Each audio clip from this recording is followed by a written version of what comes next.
आज हम देखेंगे क्वांटम मैकेनिक्स और ये हमारा क्वांटम मैकेनिक्स का फर्स्ट पार्ट होगा जिसमें हम photo electric effect, black body radiation, quantum effect, specific heat of solid at low temperature और एटॉमिक स्पेक्ट्रम को देखेंगे जो कि क्लासिकल थ्योरी से यह एक्सप्लेन नहीं हो पाया। आइए शुरू करते हैं फोटो इलेक्ट्रिक इफेक्ट से।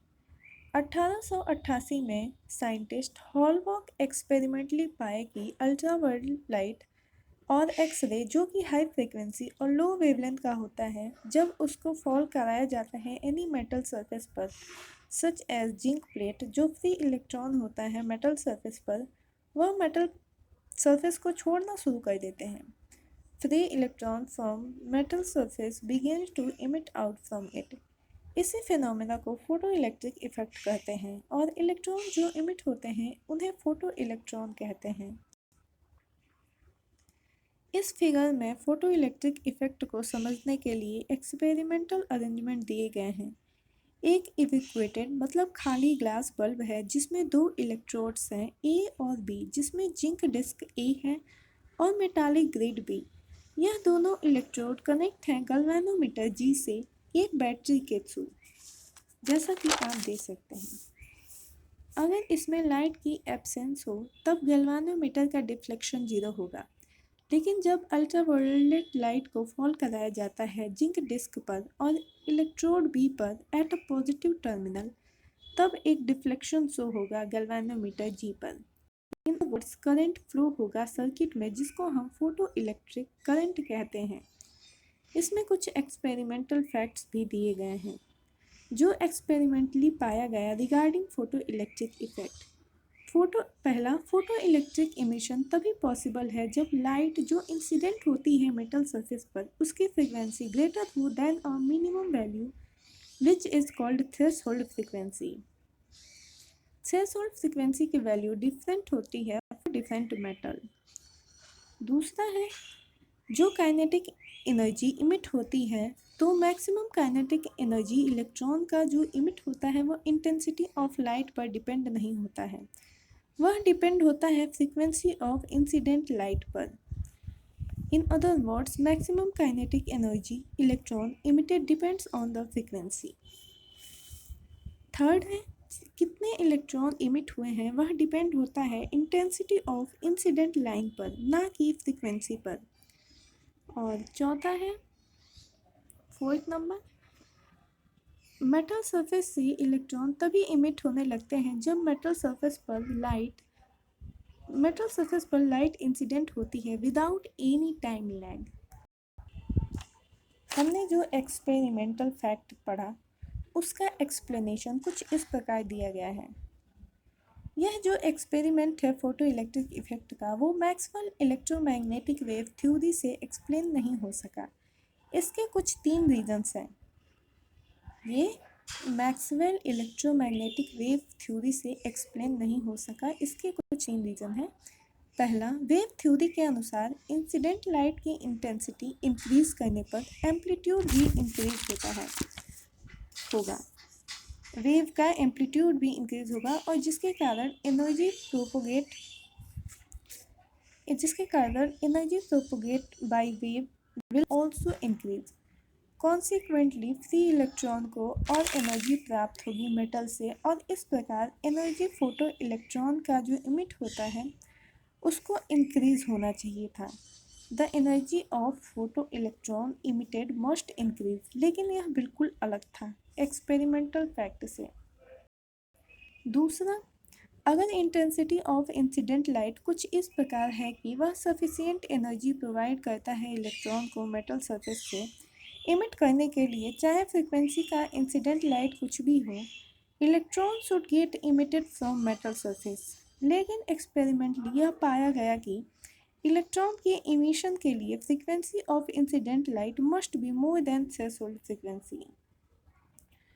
और तीसरा, इसके बाद जो लाइट वेव होती है इंसिडेंट करती है मेटल सरफेस पर, वह कुछ एनर्जी कैरी करी होती है।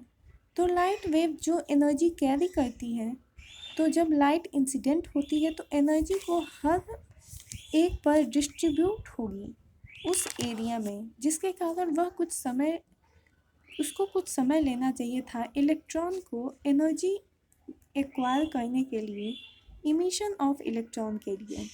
लेकिन एक्सपेरिमेंटली यह पाया गया कि लाइट इंसिडेंट और इलेक्ट्रॉन इमिशन कॉन्टिन्यूस हो रहा है बिना किसी टाइम लैगिंग के।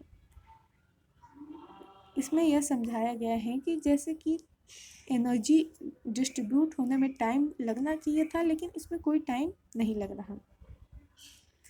अब 1905 में आइंस्टाइन ने एक्सप्लेन किया phenomena of photo electric effect on the basis of Planck's quantum theory, जिसके अकॉर्डिंग प्लैंक्स क्वांटम थ्योरी के अनुसार लाइट ट्रेवल होती है in the form of small bundles या packet of energy with the speed of light, और इसी bundle of light को photon कहते हैं।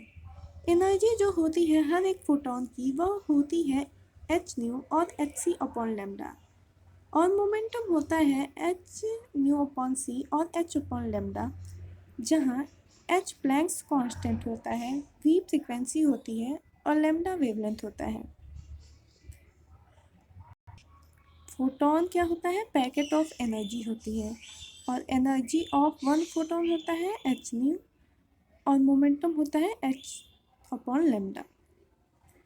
आइंस्टाइन के अनुसार इंटेंसिटी ऑफ लाइट होता है वो फोटोन पर डिपेंड होता है। जब radiation of frequency V fall होता है मेटल सरफेस पर, एनर्जी हर एक फोटोन का होता है एच न्यू, जो इलेक्ट्रॉन गेन करता है मेटल सरफेस के अंदर। यह एनर्जी 3 प्रकार से यूज होती है। पहला, एनर्जी का हर एक पार्ट होता है इलेक्ट्रॉन को फ्री करने में।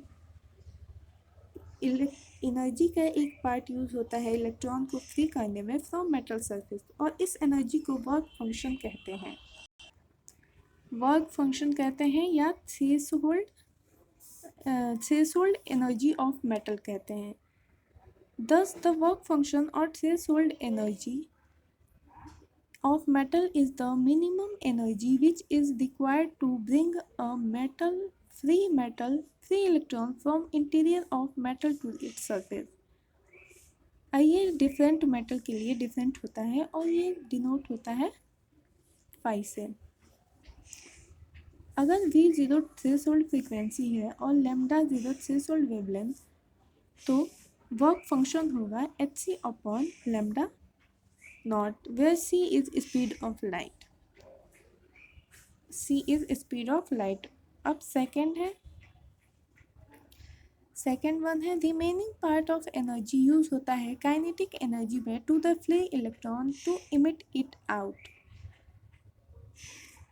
अगर m मास है ऑफ इमिटेड इलेक्ट्रॉन का और v वेलोसिटी है, तब kinetic energy of emitted electron होगा 1/2 mv²। Hence, from law of conservation से energy imparted by the photon is equal to maximum kinetic energy of emitted electron plus work function of the metal। maximum kinetic energy क्योंकि metal surface के अंदर से emit कराने के लिए कुछ energy चाहिए होगा, उसको काइनेटिक एनर्जी कहते हैं। और वर्क फंक्शन जैसा कि हमने पढ़ा कि एनर्जी का एक पार्ट होता है इलेक्ट्रॉन को फ्री करने में जो एनर्जी लगती है उसे मिनिमम एनर्जी लगती है, उसके वर्क फंक्शन कहते हैं। दस इस प्रकार the maximum kinetic energy of electron emitted होगा h nu minus work function. If energy of incident photon is equal to work function of metal surface, the kinetic energy of electron emitted from metal surface is 0। In this condition, the frequency of incident light is called threshold frequency। Thus, when frequency is equal to threshold frequency, the kinetic energy will be 0। From equation 0 is equal to, then this will be value and this will be, इसी को Einstein का photo electric equation कहते हैं। From this expression, इस expression से the law of photo electric can be explain as follow. Law of photo electric कुछ इस प्रकार एक्सप्लेन होगा। पहला है जैसे जैसे फ्रीक्वेंसी इंक्रीज होती है इंसिडेंट लाइट की। फर्स्ट वन है जैसे जैसे फ्रीक्वेंसी इंक्रीज होती है इंसिडेंट लाइट की maximum kinetic energy of electron increase होता है क्योंकि वर्क फंक्शन मेटल सरफेस का कांस्टेंट होता है। इस प्रकार the maximum kinetic energy of photo electron depends on frequency of incident light. तो इस एक्सप्रेशन से यह क्लियर है कि maximum kinetic energy of photon और photo electron does not depend on intensity of incident light. अब सेकेंड वन है frequency incident light का डिक्रीज होने पर काइनेटिक एनर्जी का फोटो इलेक्ट्रॉन इमिटेड डिक्रीज और अल्टीमेटली थ्रेशोल्ड फ्रीक्वेंसी इंक्रीज होती है रीच होती है तब velocity of photo electron zero हो जाता है। इस कंडीशन में काइनेटिक एनर्जी का जीरो होता है। अगर फ्रीक्वेंसी कम हो थ्रेशोल्ड फ्रीक्वेंसी से तब काइनेटिक एनर्जी नेगेटिव होगा जो पॉसिबल नहीं है। Hence the emission of photo electron will not be possible. अब थर्ड वन है the number of photo electron emitted और the photo electric current depend on number of photons striking the metal surface. इसके बाद हर photon independently work करता है, इसलिए जितना photon incident होगा उतना इलेक्ट्रॉन इमिट होगा। यह graph plotted for maximum kinetic energy of photoelectron against the frequency of incident light which is a straight line P and P2 QPQ। अब इस ग्राफ से कुछ चार चीज़ें कंक्लूड की गई हैं। The slope of straight line on the graph gives the value of Planck's constant h. Second, the length of intercept of a straight line on negative energy axis gives the work function of metal surface. Third one है on changing the intensity of incident light, the graph is unaffected because the kinetic energy of photoelectron does not depend on intensity of light. Fourth one है the point at which the straight line meets the v-axis at point P, the frequency corresponding to the point gives the threshold frequency of metal surface. और fifth one है from different metal different parallel straight line are obtained because the slope of each straight line remains constant. If graphs are plotted between two different metals, we get two parallel straight lines. The straight line for metal for low work function will be towards the left. कुछ experimental verification दिए गए हैं photo electronic equation के। Photo electronic equation जो Einstein द्वारा दिया गया था hc/λ minus hc/λ0। Kinetic energy को फोटो इलेक्ट्रॉन की काइनेटिक एनर्जी को एक्सपेरिमेंटली मेजर करने के लिए the plate B of bulb as shown in figure 1.1 means this one plate B of bulb is kept such that negative potential with the respect to disk A,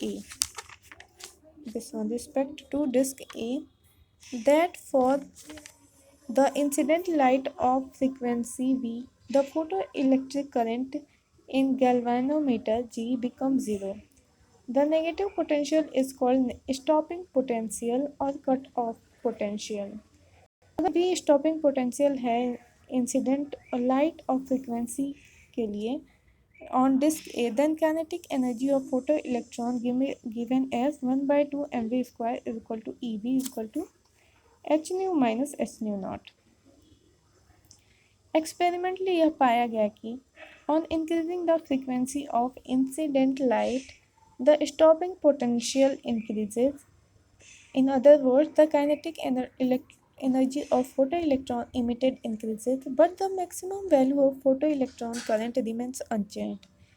It is clear from figure 1.3 that on increasing the frequency of light incident light from V1 to V2.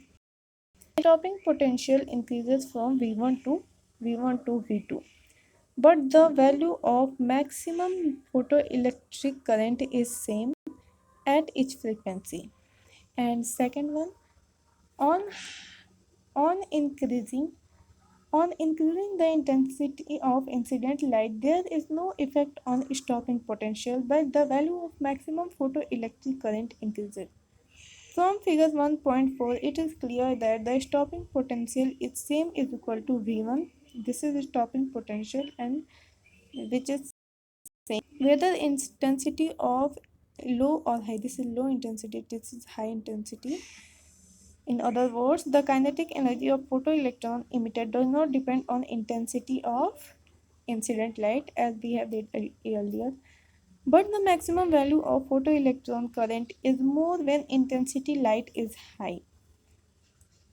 Thus, the quantum theory of light could successfully explain the photoelectric effect. Other शब्दों में we can say that photoelectric effect verifies the quantum nature of light. 1921 में Einstein was awarded the Nobel Prize for successful explanation of photoelectric effect. Okay, this is all for today. In next, we will read about the black body radiation. Okay, that's all for today. Thank you.